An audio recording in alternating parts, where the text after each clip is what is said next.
Você está assistindo Conhecimentos e Assuntos Relevantes. Olá, queridos telespectadores, boa noite. Aqui estamos com mais um programa Conhecimentos e Assuntos Relevantes.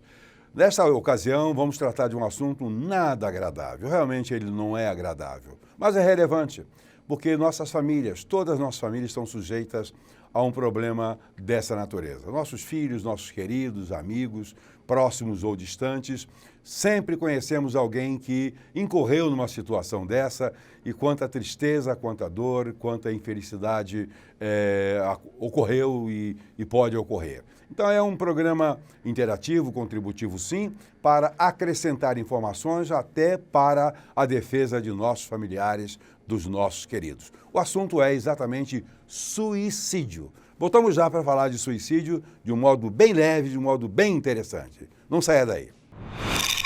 Você está assistindo Conhecimentos e Assuntos Relevantes. Olá, voltamos com o nosso programa e quero apresentar os participantes. Conosco estaria a minha extrema-direita, Dr. Jeová Paubel, ele que é psicanalista, né, tem pós-graduação lato sensu em teoria psicanalítica, tem uma especialidade, tem um conhecimento bastante grande na área de depressão, né?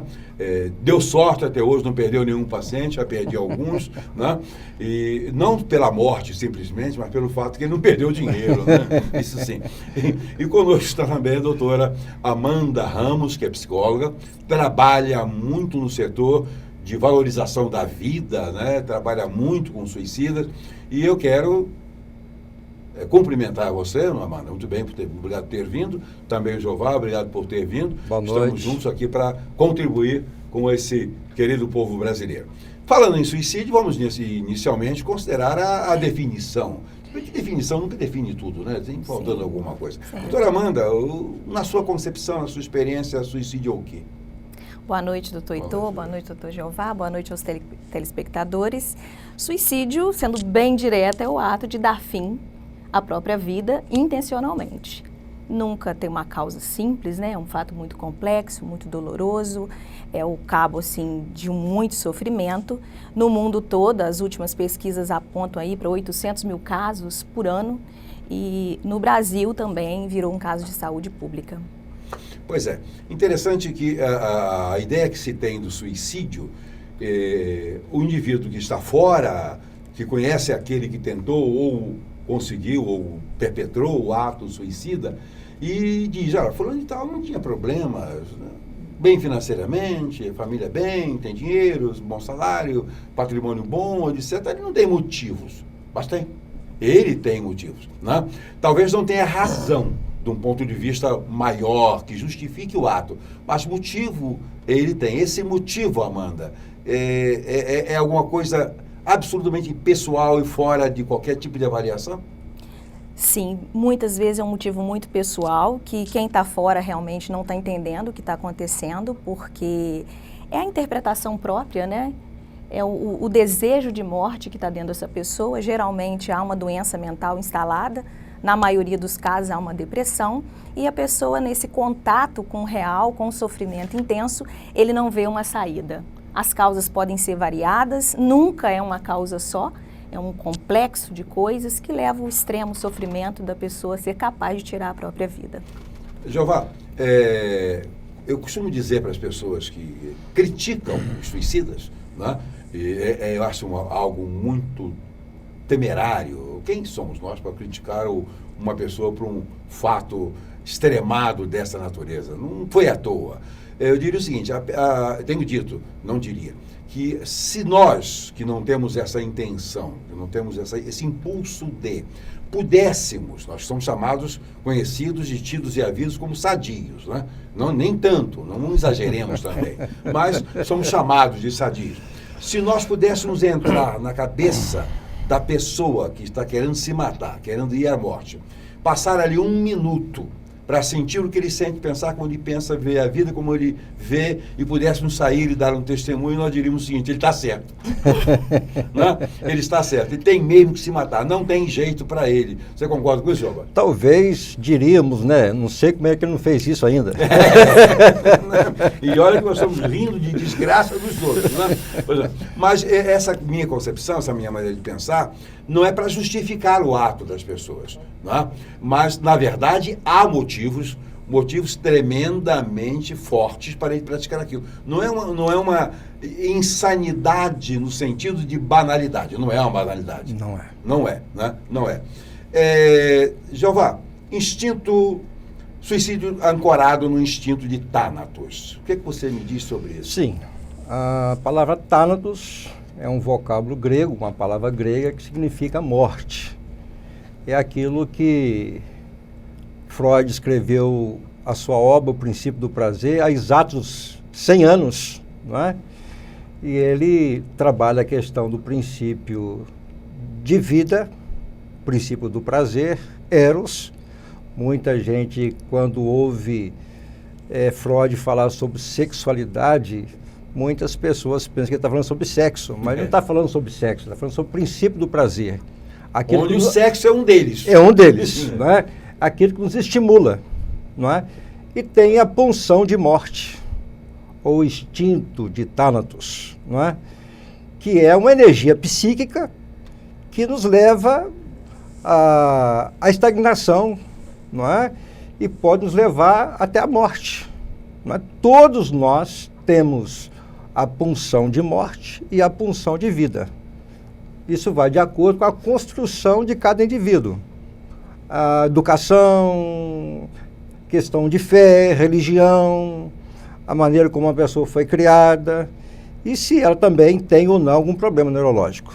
Tudo isso afeta. Mental. Né? Veja bem, e num tempo determinado, o tempo para que esse instinto aflore de maneira perigosa não é o mesmo em todas as pessoas, certo? Porque parece loucura dizer isso, mas todos os instintos que nós temos, mesmo de Thanatos, todos eles são necessários.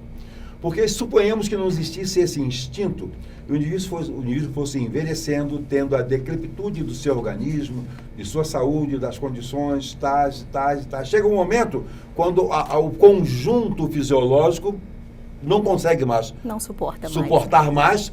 É aí que esse instinto entra naturalmente para fazer aquilo que nós chamamos de falência múltipla dos órgãos, certo? Então ele é uma necessidade.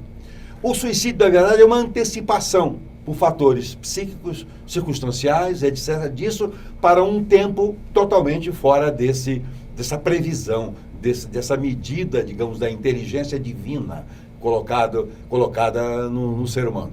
Essa é a minha maneira de ver o suicídio. Claro que já lidei com muitos suicidas, com indivíduos que pensaram, e até com alguns que conseguiram. O meu próprio pai andou tentando suicídio alguma vez, eu não herdei isso dele de jeito nenhum, né? Eu devo viver até uns 140, 150 anos, é só deixarem, né? Isso aí, se não mexerem comigo direitinho, eu chego lá.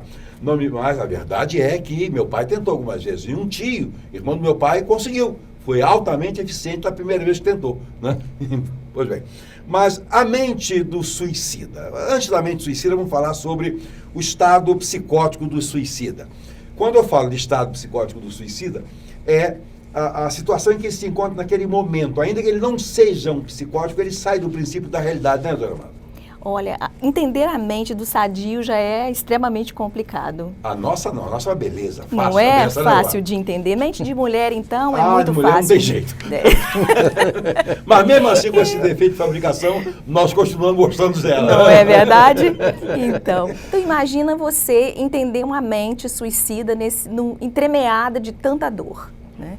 No momento do suicídio, a gente que tem contato com alguém que tentou o suicídio e ouve deles, né, como que o relato de como que foi esse momento, como que realmente a mente divaga, como as emoções são tão intensas nesse momento, não sendo um ato inconsciente ou psicótico, mas a emoção foi muito intensa e depois eles contam essa experiência como algo assim de extrema dor, de extrema dor diante de uma realidade muito dura.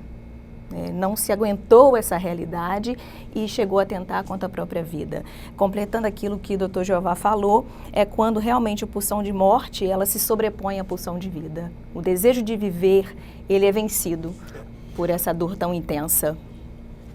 O que me parece, nos contatos que eu tive, nos estudos que eu fiz, que na verdade o suicida ele não está querendo a morte, ele está querendo se libertar Sim, há esse conceito, né, muito propagado entre nós de que o suicida ele não deseja a morte, mas o fim do sofrimento. Mas ele só enxerga o fim do sofrimento com o fim da vida. Com o fim da vida. Porque o corpo está em sofrimento. Aí está o princípio psicótico instalado, ainda que ele não seja necessariamente um psicótico. Porque o suicídio do psicótico, geralmente, ele se mata pelo sofrimento das suas alucinações, que estão causando sofrimento, ou em obediência a essas alucinações que ordenam essa morte.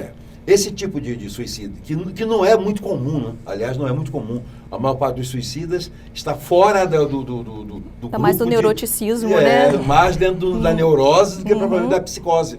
Porque tanto um indivíduo com alucinação pode ser impelido ao suicídio, como também pode se considerar um cara maravilhoso, inteligente. Aquela história num hospício, estavam lá várias pessoas fazendo alguma coisa, iam fazer um troço meio estranho, o cara chegou assim, olha, por que você está fazendo isso aí? Não, foi Deus que mandou. Opa, eu não mandei nada, não. Então o cara pode ter esse upgrade mental e se considerar um rei, um imperador, uma pessoa importante, e isso modifica a relação dele com a ele tem um sentido de vida, né? Tem um sentido de vida. E não são poucos. São muitos. Você vai encontrar pessoas sorridentes, pessoas inteligentes que estão enfiadas nessa situação. A mente do suicida, portanto, é uma coisa própria. Só ele sabe o que ele está sentindo. E é muita dor. E aí vem um detalhe. O suicida, ele é necessariamente de uma classe social ou de um nível cultural? Não, você vai encontrar suicida em todos os níveis, certo, Amanda? O suicídio ele é democrático. É tremendamente democrático. Ele não escolhe raça, não escolhe credo, não escolhe gênero, né? Então ele pega geral. É triste dizer, mas no ano passado 4 padres se mataram em Minas, 4 ou 5 parece-me, uma quantidade de pastores também que se mataram nesses últimos anos. É aquele escândalo, o que aconteceu. Não poderia acontecer, não acontece sim. O suicídio é uma instituição, né? E é bom que a gente diga também, doutor Heitor, doutora Amanda, a gente nunca deve julgar aquela pessoa que cometeu aquele ato, não é? Ainda que aquilo cause estranheza, dor na família, a gente nunca deve julgar a razão por que aquele indivíduo cometeu o suicídio. Ele tem a razão própria dele. Né? Como você disse no início, se a gente pudesse entrar na mente dele, nós não faríamos outra coisa a não ser aquilo que ele realmente fez. Aí você completou. Foi tarde, né? Foi tarde. Voltamos já com o próximo bloco sobre suicídio. Ainda que tenhamos uma risada, uma piada, um gracejo aqui, nós não achamos graça do fato, tá? Voltamos já. Você está assistindo Conhecimentos e Assuntos Relevantes. Olá, voltamos com Conhecimentos e Assuntos Relevantes, tratando desse assunto palpitante que é falar e pensar e considerar a questão seríssima do suicídio. Quando nós falamos em suicídio, já dei uma pincelada, Jeová, também, há uma relação íntima entre o suicídio e a depressão, não é, Jeová? Você já viu pessoas na clínica deprimidas com a intenção de suicídio? Sim.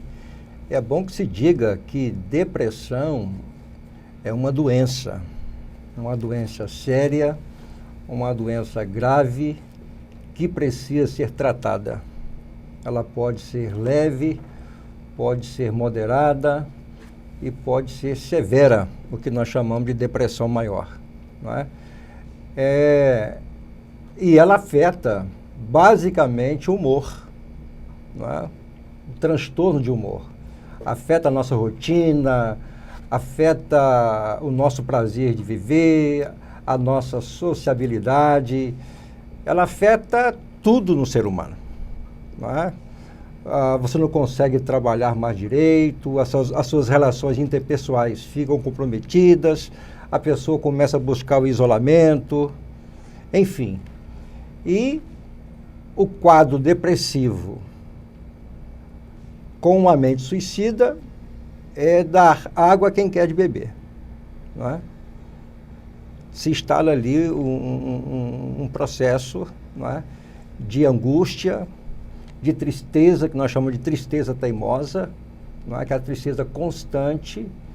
Isso é basicamente a depressão. Não é? É interessante, Jeová e doutora Amanda, que quando nós falamos de depressão, nós tentamos relacioná-la com uma patologia. Mas para a questão do suicídio, não importa, seja qual for a patologia.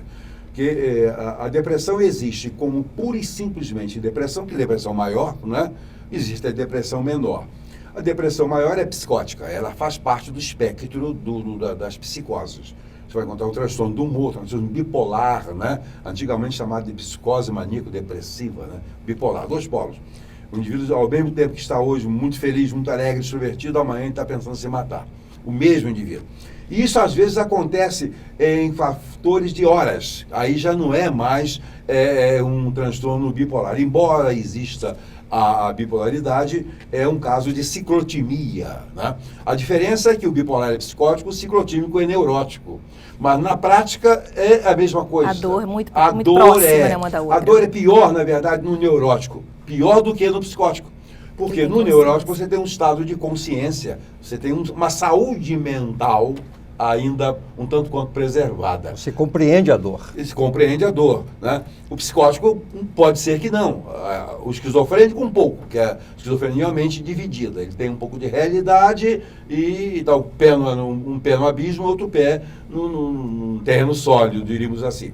Então, o esquizofrênico, só o esquizofrênico. Os demais não, os demais pulam, saem fora da segurança, né?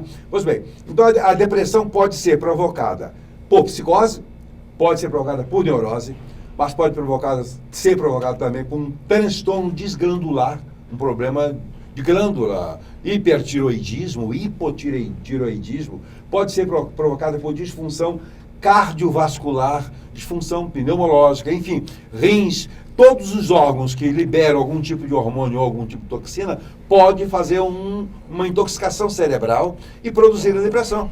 A depressão pode ser congênita, pode ser hereditária. Você pode conhecer uma família de pessoas sumamente deprimidas, como você encontra famílias com uma quantidade enorme de pessoas com transtorno da tireoide, né? Hipertiroidismo ou hipotiroidismo. Existe. E esse grupo todo de pessoas que tem depressão, não importando a etiologia, quando eu falo de etiologia, estamos falando da doença de base, aquilo que produz a doença. Não importa a etiologia, todos os quadros deprimidos apontam para a depressão. Certo, doutora? Sim. Os casos de doença mental, os casos de suicídio, perdão, estão intimamente ligados aos casos de doenças mentais. Sim. E aí isso tem que acender um alerta, porque as doenças mentais, elas são muito negligenciadas. Diz as pesquisas que 60% das pessoas que cometeram suicídio nunca procuraram ajuda médica.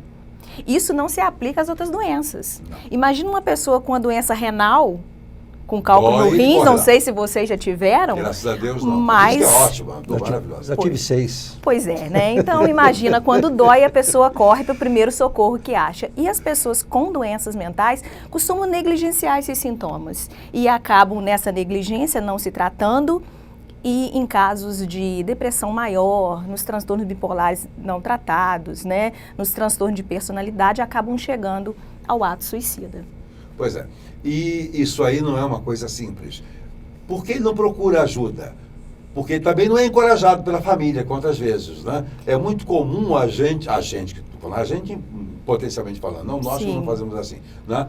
A gente tem o sintoma, a bandeira amarela levanta, logo a seguir a bandeira vermelha, mas familiares e amigos, isso é bobagem, isso é frescura, isso não tem importância, isso aí é irresponsabilidade, ou o cara é preguiçoso, ele não gosta de tomar banho mesmo, porque o esquizofrênico não gosta de tomar banho. A negligência, ela aparece por vários motivos, né? Primeiro porque o fator biológico da doença mental, ele não é provado com exame. Não. Então, quando você tem uma fratura exposta, tá ali no raio-x, e você acha tá o motivo... a ponta do osso para fora. Não é? Se a fratura é exposta, né, a ponta está para fora. E quando você teve um infarto, você faz o exame, tá lá a causa, né? A doença mental não, ela é no campo do psiquismo, você tem que acreditar no diálogo do outro, na conversa do outro, né? Ler os sintomas, e as pessoas não estão acostumadas a observar as pessoas. Então, quando você não observa, você não vai enxergar. Então, por isso, a própria pessoa não tem um motivo real de ter a doença, a família não está enxergando aquela situação, porque é muito no comportamental, é muito na linguagem.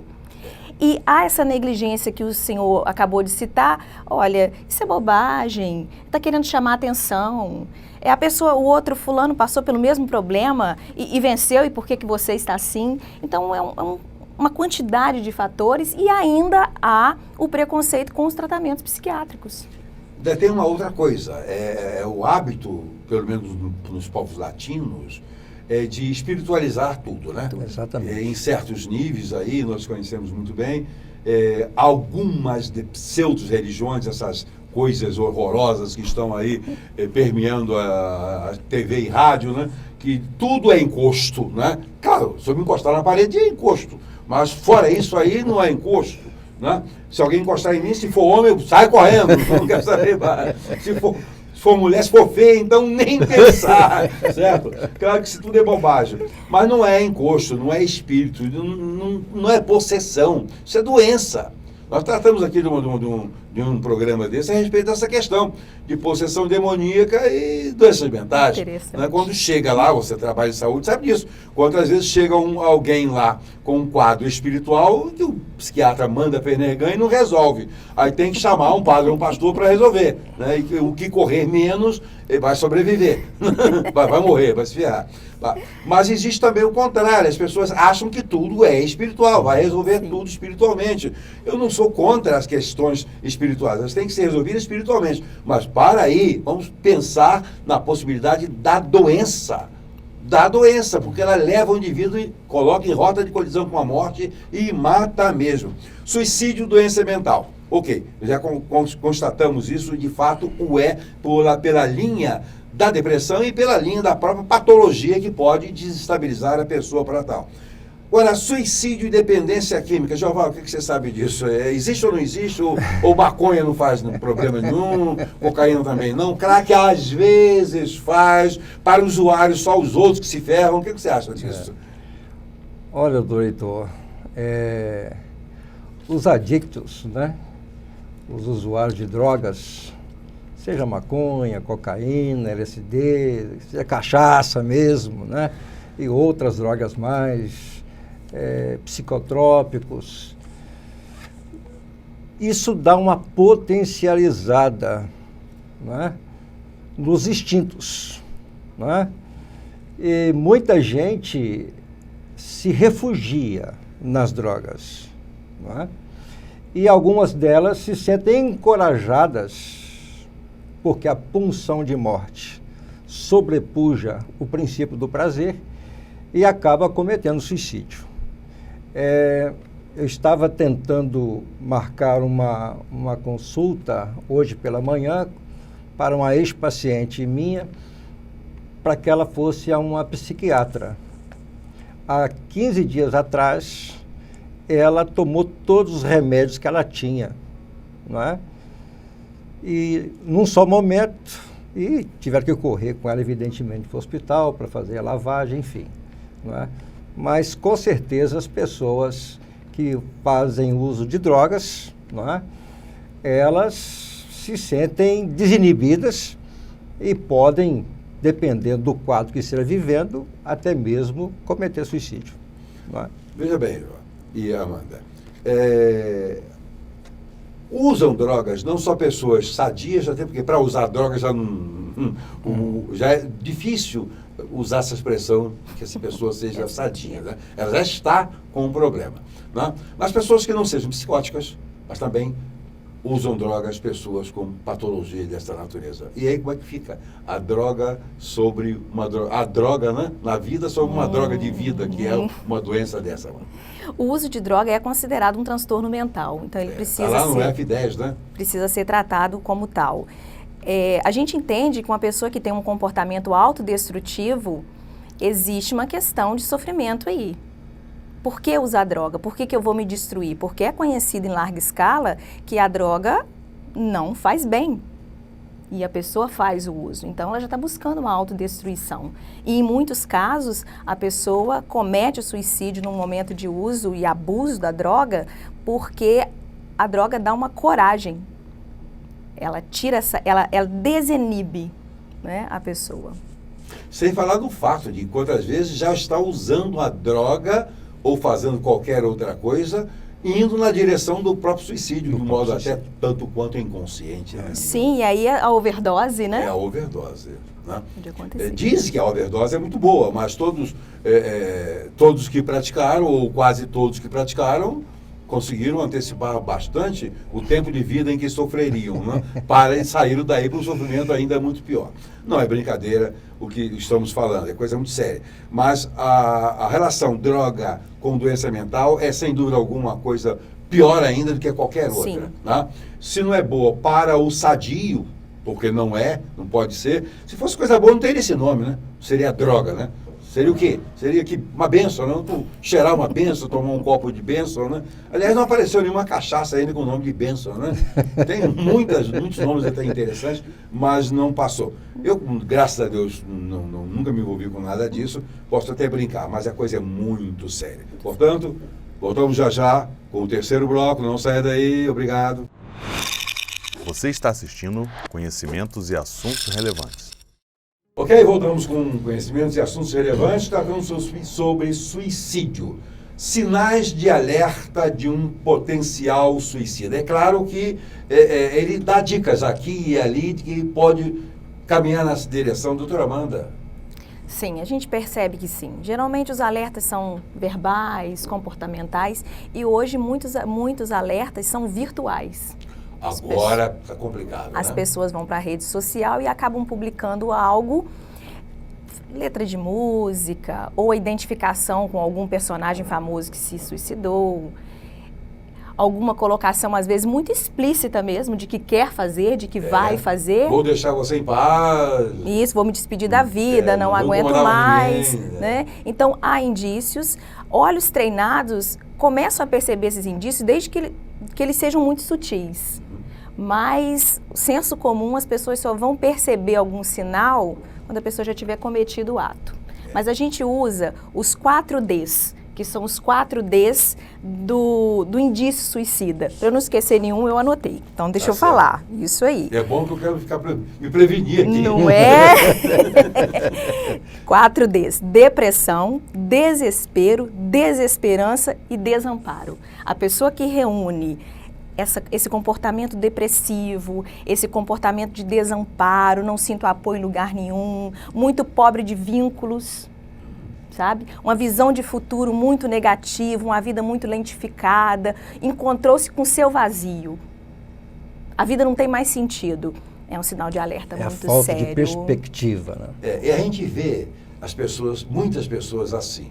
Né? Algumas nem vão para o suicídio, talvez até por um excesso de covardia, será? Até por fraqueza. Né? Quando eu digo, eu não estou dizendo que seja um ato de bravura se matar. Sim. Mas às vezes a pessoa é tão fraca que nem iniciativa para ele vai. Quando você percebe o indivíduo se escondendo, com dificuldade de relacionamento, dificuldade de fala, de se expressar, com eventuais situações de choro, né? Isso aí é sintoma de perigo. Não fique achando, meu querido amigo, meu querido telespectador, que isso está acontecendo com seu filho, com a sua filha, com o seu parente, estranha, essa estranheza que ele está apresentando, que isso aí seja uma coisa desprezível, não. Pode ser já um pedido de socorro, diríamos assim, que está saindo inconscientemente. A mente está fazendo jorrar essa situação para que alguém faça alguma coisa por ele. E você pode sim fazer alguma coisa.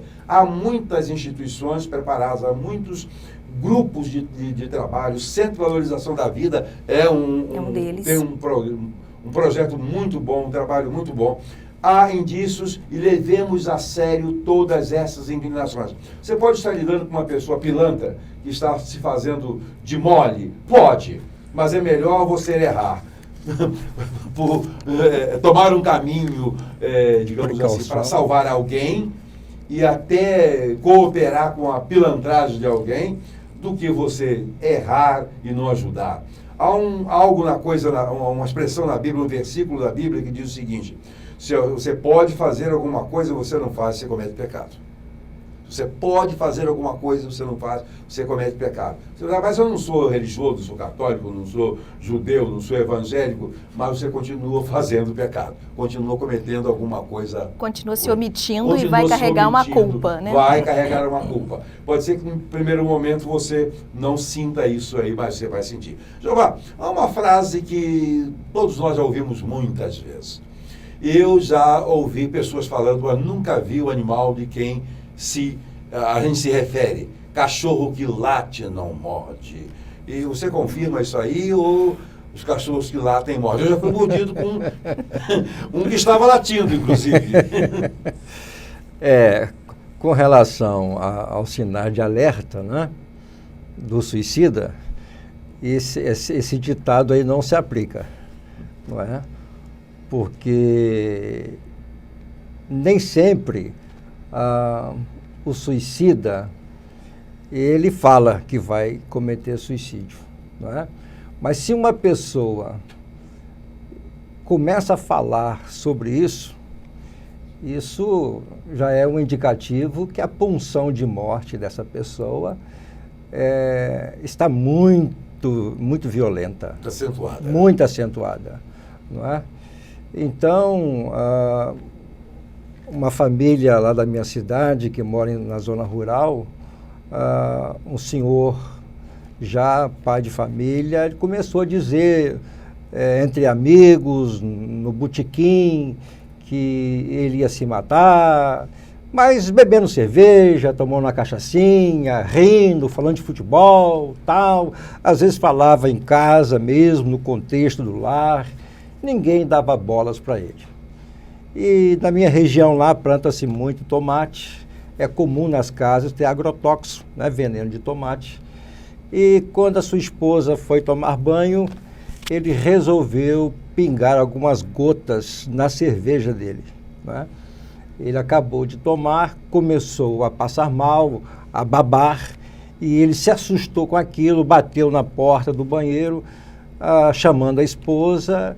Ela não deu a devida atenção, mas quando ela abriu a porta, ele já estava quase morrendo, né? Então, a gente tem que estar muito atento quando uma pessoa dá indícios de que ela está querendo se matar. Como a doutora Amanda falou, ela pode verbalizar isso, né, de falar de forma clara, como também pode dar algumas deixas, não é? Algumas deixas. O isolamento, né, total, não querer falar com ninguém, ficar o tempo todo no quarto, trancado, né, sempre cabisbaixo, sem nenhuma perspectiva de vida, a pessoa para de sonhar e ela começa a viver, degustar o seu próprio sofrimento, não é? E é um perigo muito grande, não é?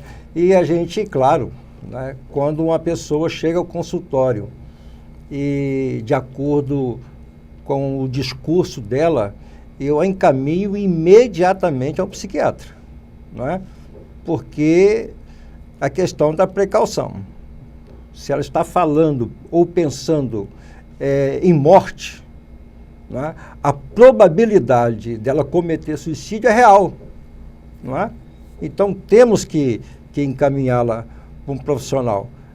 Não sei se eu posso contar mais outro caso aqui, que uma família me levou um indivíduo ao consultório e eu conversei com ele por mais ou menos 10 minutos. Depois que ele saiu, fui conversar com a família. Eu disse para a família, olha, fica de olho nele porque ele vai se matar. Que isso? Ele vai se matar. Ele acabou de falar comigo aqui que vai se matar. Nesse caso, né, doutor Heitor, doutora Amanda, a ética permite que a gente avise a família, não é? Avise a família. E a família ficou atenta, não é? Vigiando o tempo todo. Só que, num determinado dia, ele pediu à esposa uma ferramenta e como estava próximo ao local onde a ferramenta estava, quando ela foi lá e voltou, ele já tinha cometido suicídio, não é? E se uma pessoa que está dizendo que vai cometer suicídio, não é? O que a família pode fazer? Se você tem arma em casa, objetos pontiagudos, o medicamento, eu aconselho a esconder essas coisas, porque é um suicídio em potencial. Pode ser que no momento de descuido, essa pessoa toma uma overdose, né, pega uma faca, uma arma e se mata. Né? Jeová, a questão vem, o tratamento é fundamental. Não tem como tentar resolver com oração, com reza, com simpatia, com galho de arruda atrás do ouvido. Pode colocar um galho, pode colocar um pé de arruda que não vai resolver o problema. O tratamento é principalmente psiquiátrico. A psicologia ajuda. O apoio psicológico, muito mais do que o psicanalista. Na psicanálise a gente faz diagnóstico e joga para frente, porque não é paciente de psicanálise. Não é. O psicótico em geral não é analisável. Não é analisável, certo? A patologia dele não está ancorada em neurose, não está ancorada em problemas da vida, está como em uma mente sadia, não. A psicologia pode ser usada assim como apoio e muito bem, desde que atrelada à medicação. Né? Sim. E a medicação, que é passada por qualquer médico, ele pode fazer, mas é melhor que seja um psiquiatra que conhece a questão em profundidade, é muito complexa. Porque não quer dizer, existe qual é a patologia essa, toma um remédio e vai resolver. Não é assim. Tem que se verificar qual é o medicamento que vai dar certo daquela pessoa. E às vezes leva-se aí 3, 4, 5 receitas até acertar o que vai resolver o problema deles. No caso da depressão, por exemplo, o medicamento mais usado, fundamental, é o lítio, o carbolítio, e todos os da família do lítio, que é um metal. Por sua vez, também faz uma intoxicação, né? Ele é pesado, faz uma intoxicação que exige, inclusive, uma dosagem periódica a cada 15 dias para verificar se a pessoa está correndo risco agora por causa do medicamento. Por causa do medicamento. Mas, na verdade, existem medicamentos, sim, muito bons para conter, para tirar a pessoa da depressão, para regular, mas dizer, essa pessoa está curada, não vai ter mais problema, não. Cuidado. A recidiva de um indivíduo que teve a intenção de se matar e amanhã ou depois, 1, 2, 3 anos depois de vir finalmente a praticar, é muito grande. Tem que ficar muito atenta. Essa atenção não é uma questão pontual só de uma vez, né, doutora? Não, tem que ficar alerta mesmo. O doutor Jeová falou muito bem essa questão de cuidar dos perigos que existem dentro da casa.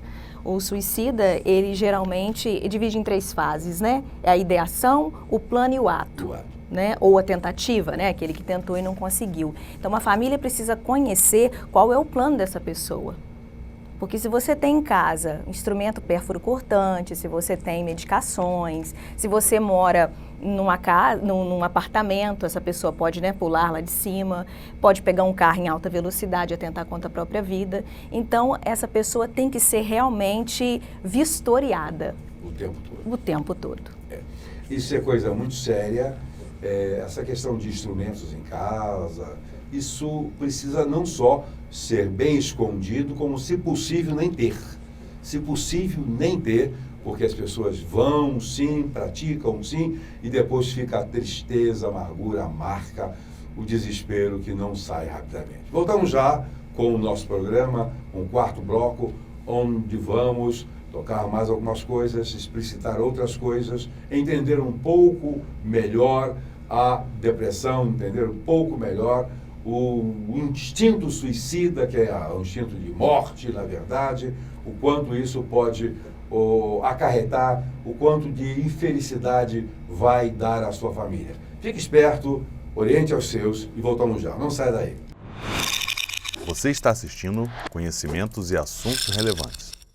Olá, voltamos com o 4º bloco de Conhecimentos e Assuntos Relevantes. Estamos tratando do suicídio.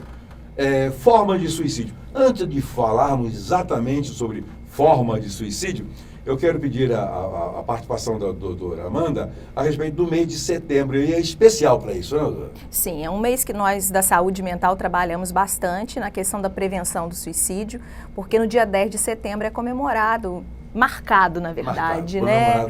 Comemorar não dá esse fato, mas a gente trabalha bastante porque o dia 10 de setembro é o Dia Mundial da Prevenção do Suicídio e a gente trabalha o Setembro Amarelo.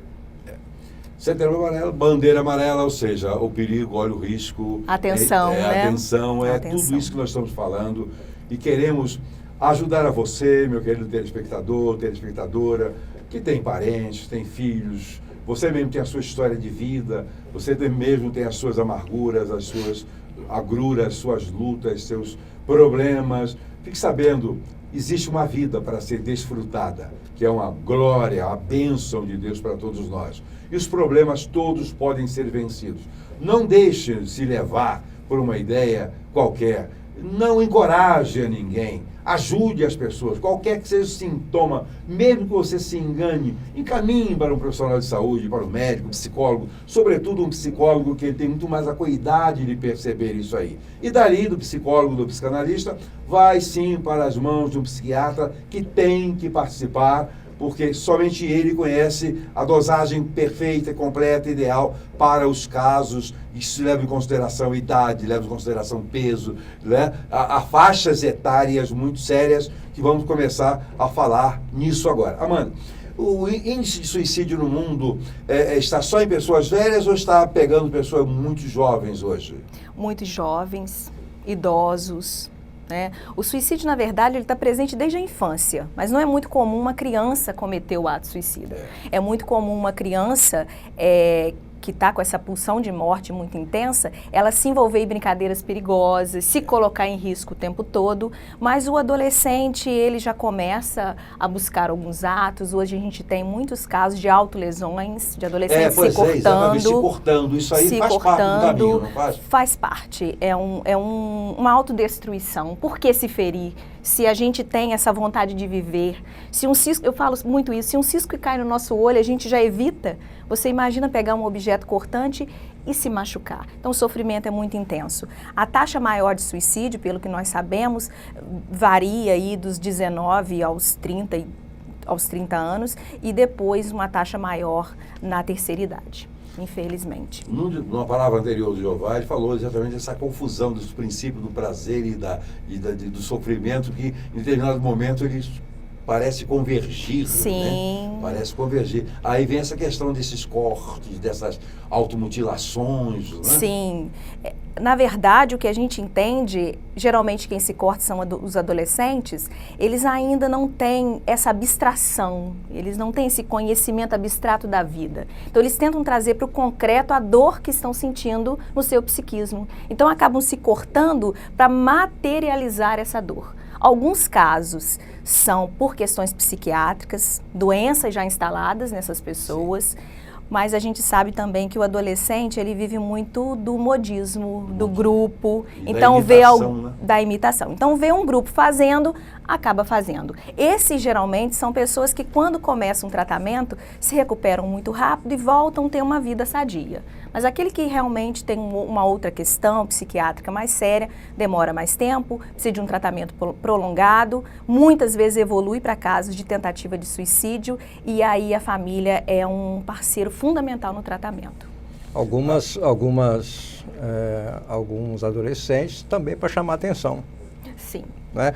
Ou para protestar alguma coisa. De alguma coisa. Às vezes um problema familiar ou algum ato que ele sofreu, não é? De bullying, de é? abusos sexuais seríssimos. Né? E, porque a gente está falando do suicídio como uma coisa pontual. Mas vê bem, essa semana aconteceu um caso, Vertona, de uma menina que foi abusada de 6 anos, com 10 anos, grávida, foi fazer um aborto determinado pela justiça, autorizado, etc. Não estou aqui para julgar nada e eu reconheço a legitimidade dessa atitude, o pai da família, porque não é fácil. Agora, imagina essa criança lá na frente. Essa dor, essa tristeza, essa angústia, como é que isso vai encontrar uma forma de representação dentro do seu ser? Você imagina? Ela vai levar isso na flauta? Pode ser. Pode ser que não aconteça nada com ela, mas pode ser que ela se torne uma suicida em potencial. Porque a história dela foi maculada, não foi? O sofrimento é muito grande. É muito grande. A gente diz assim que a saúde passa por 3 esferas, né? A esfera biológica, a esfera social, a esfera psicológica, também a esfera espiritual. Ela foi maculada no seu biológico, no seu corpo. Ela teve o seu nome no social como um todo, em todas as redes sociais tem. Então imagina como isso impacta no emocional dessa pessoa. E numa época de construção da personalidade. Com só 10 anos de idade. Então é um impacto muito grande, muito grande. Né? A gente fica impressionado, doutora Amanda, a quantidade de pessoas que procuram a gente por conta de uma angústia, de uma depressão ou de uma ansiedade. E quando a pessoa vai para o divã, quando começa a psicoterapia mais profunda, a psicoterapia clássica, né, da área psicanalítica, geralmente cita essa questão do abuso. Não só sexual, como o abuso verbal, o abuso afetivo. Não é? A gente fica assustado. Uma indiferença, uma atitude de indiferença pode marcar. Mas isso é bobagem. Bobagem? Que leitura que aquela pessoa fez, né? Hoje nós estamos aí com já 23 anos clinicando.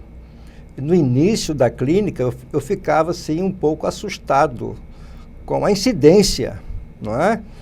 É muita gente que foi abusada sexualmente e essas pessoas são candidatas, não é, a desenvolver alguma depressão, não é? Porque ela, como disse a doutora Amanda, ela foi imaculada no corpo, na alma dela, né? E algumas, infelizmente, podem até chegar ao suicídio, dar cabo da sua própria vida. E também pode instalar, pode ser um gatilho para instalar um quadro psicótico. Exatamente. Sim. Porque tudo na vida depende de gatilhos. Ainda mais na idade, né? Ainda mais na idade. A idade é tremendamente favorável. As formas silenciosas de suicídio, Amanda. Né? Forma silenciosa. O cara está se matando, ninguém está achando que ele está tentando morrer, né? Muitas pessoas, eles guardam, né, o sofrimento por aqueles vários motivos que nós já citamos aqui, né? Passam por constrangimentos morais, por questões como essa, né, que foi citada de abuso sexual, que é um tema extremamente difícil de você botar para fora. Os que sofrem de bullying tem também guardado bastante essa situação. A síndrome de burnout, que é aquele sofrimento intenso relacionado ao trabalho, em que a pessoa tem que guardar o sofrimento, porque senão ele vai perder o trabalho, que é o seu sustento. Então tem muita coisa envolvida que pode levar essa pessoa a ir construindo, né, esse sofrimento interno que leva a dar cabo à própria vida. Tem muita coisa ruim nesse mundo. Muita coisa. Muita. E a gente que trabalha com saúde mental, olha, eu estou desde 77, lidando com psicanálise, com o magistério também, onde você recebe, é procurado, né? E igreja, ministérios pastorais, eu fico imaginando aí pastores e padres sérios, né? Aqueles que fazem o seu trabalho com seriedade, o quanto se sofre, né? O quanto se sofre. Há os suicidas militares também. Os kamikazes, por exemplo, lá no Japão, eles se lançavam os seus aviões em cima de porta-aviões, de outros navios, etc. Mas existia uma cultura ali, uma ideia de que eles iriam ressuscitar e voltariam. Cara, que não era verdade, mas era um jeito que aquela disciplina militar japonesa encontrava para transformar aqueles indivíduos em verdadeiros homens-bombas. Eram os terroristas lá da década de 40, né? Eram os terroristas da década, mas dentro de um contexto militar, não eram consequentemente terroristas. Mas há também aqueles que chegam a se lançar sobre uma bomba, sabendo que vai morrer, mas para que os seus colegas, os seus amigos não sofram nada. Esse aí já é um tipo de suicídio heróico, né? Isso é comum na história, né? Muito comum na história. Faz parte da cultura, né? Cultura é um ato heróico, né? Estou salvando alguém, ou essa ideia de receber algo num lugar especial. Isso é muito comum dentro de certo princípio religioso. O Alcorão não ensina isso, mas certos segmentos islamitas ensinam. Não é uma coisa do islamismo, é mais de certas correntes do Islã. Extremistas. Extremista, que você morre, no caso do homem, morre e vai encontrar não sei quantas virgens lá no paraíso esperando ele. Engraçado, né? Será? Que certeza? Como que pode ter essa certeza? Com relação, voltando aqui, doutor Heitor, com relação aos kamikazes, né? Os japoneses em particular, na cultura oriental, a questão da honra é muito forte. A cultura da honra, não é? A gente tem um mentor que vem 3 vezes na nossa cidade, um oriental, um chinês, Ben Hong, e ele sempre dá ênfase à questão da honra no mundo oriental, na sociedade oriental. E ele até brinca e zomba um pouco da cultura ocidental, principalmente aqui no Brasil, onde ninguém leva nada a sério, não é? Tanto é que quando é comum lá nos países chamados tigres asiáticos, né, quando um executivo é pego porque recebeu propina ou fez alguma maracutaia na empresa, muitos deles cometem suicídio. Seria uma beleza aqui no Brasil? Porque a cultura, a questão do superego, né?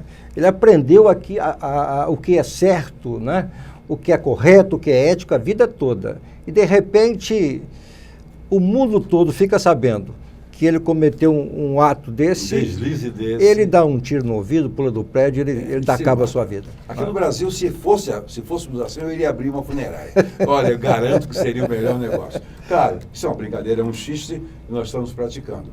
Mas olha só, existe também os suicídios por constrangimentos morais, que ele acabou de citar, problemas sociais, como uma traição, uma falência. Há muitas maneiras do indivíduo ir à morte, mas olha, sempre esses quadros clínicos anteriores produzem uma situação de depressão. Desestabiliza o indivíduo, ele sai da realidade, porque nem todas as pessoas são mentalmente do mesmo nível, elas não são potencialmente saudáveis, todas. Cada um tem seu limite. E quando o indivíduo entra nessa situação de fragilidade ou de limítrofe, o ponteiro dele tende a ir a down e ele não retorna mais, não retorna mesmo e vai ao suicídio. Nós não desejamos a morte. Desejamos que você, meu querido telespectador, trabalhe, ajude, encoraje, encaminhe as pessoas, os que você conhece, seja seus amigos, seus parentes, até seus inimigos. Eles precisam viver. Que Deus a todos abençoe. Na semana que vem estaremos aqui com outro assunto relevante. Até lá, um abraço.